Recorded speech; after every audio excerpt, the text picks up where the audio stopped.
नमस्कार मित्रांनो, मी active education YouTube channel मध्ये आपले स्वागत करत आहे.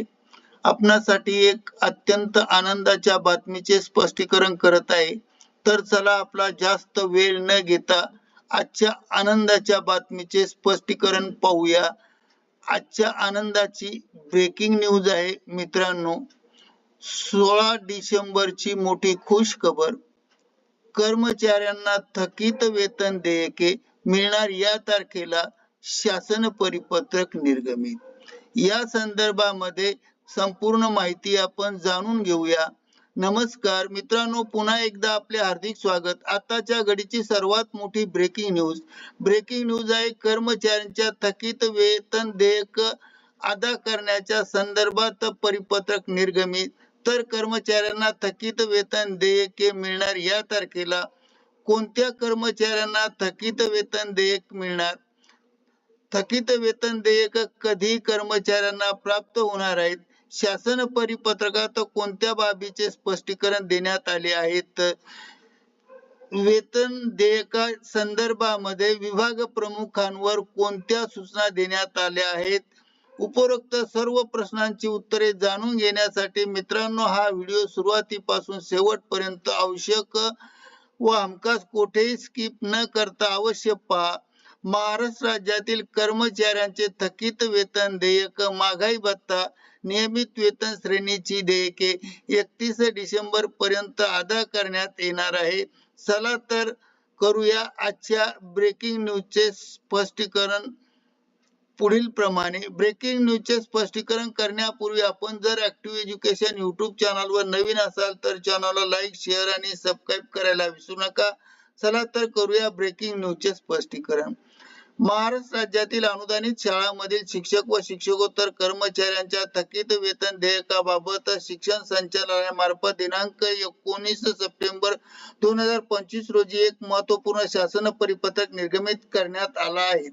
सदर या परिपत्रकानुसार थकीत वेतन देयके आता शालार्थ प्रणालीद्वारे ऑनलाईन पद्धतीने सादर करण्याचे स्पष्टपणे निर्देश देण्यात आले आहेत. शालार्थ प्रणालीतील नवीन सुविधा उपलब्ध या संदर्भात माहिती जाणूया. परिपत्रकानुसार नमूद करण्यात आले की सन 2025-26 पासून शालार्थ प्रणालीमध्ये थकीत वेतन देयके ऑनलाईन पद्धतीने सादर करण्याच्या सुविधा उपलब्ध करून देण्यात आल्या असल्यामुळे त्यामुळे प्रलंबित देयके आता सर्व देयके शालार्थ प्रणालीद्वारेच सादर करावी लागणार आहे. थकीत देयके अपलोड करण्याचे निर्देश. शिक्षण संचालनालयाने स्पष्ट केले आहे की अनुदानाची देयके योग्यरित्या तपासून मंजूर झाल्यानंतर थकीत देयके अदा करण्याच्या संदर्भामध्ये महत्वाच्या बातमीचे स्पष्टीकरण येथे आहेत. म्हणजेच देयके योग्यरित्या तपासून मंजूर झाल्यानंतर थकीत वेतन देयक शालार्थ प्रणालीत अपलोड करावी. चुकीची अथवा योग्य कागदपत्राशिवाय देयके सादर करू नये. अपूर्ण किंवा चुकीचे वेतन देयक योग्य कागदपत्राशिवाय सादर करू नयेत असेही निर्देश देण्यात आले. थकीत वेतन देयकाची जबाबदारी मुख्याध्यापकावर. सदर परिपत्रकानुसार प्रलंबित थकीत वेतन देयके भरण्याची संपूर्ण जबाबदारी संबंधित शाळेच्या मुख्याध्यापकावर असणार आहे. वैयक्तिक मान्यता, वरिष्ठ श्रेणी, न्यायालयीन आदेश, अनुदानाअभावी प्रलंबित राहिलेली सर्व देयके यामध्ये समाविष्ट असतील याकडे विशेष मुख्याध्यापकाने लक्ष देणे आवश्यक आहे. थकीत देयके मध्ये खालील बाबीच्या संदर्भात देयके थकीत प्रकारात लक्षात घेऊन हे देयके सादर करण्यात यावी. सादर करण्यात येणारी थकीत देयके पुढील प्रमाणे आहेत. 1. पदोन्नती देयक. 2. वेतन वाढीचे देयके. 3. निवड श्रेणीचे देयके. 4. शिक्षण सेवक मानधन देयके. 5. महागाई भत्ता फरक देयक. 6.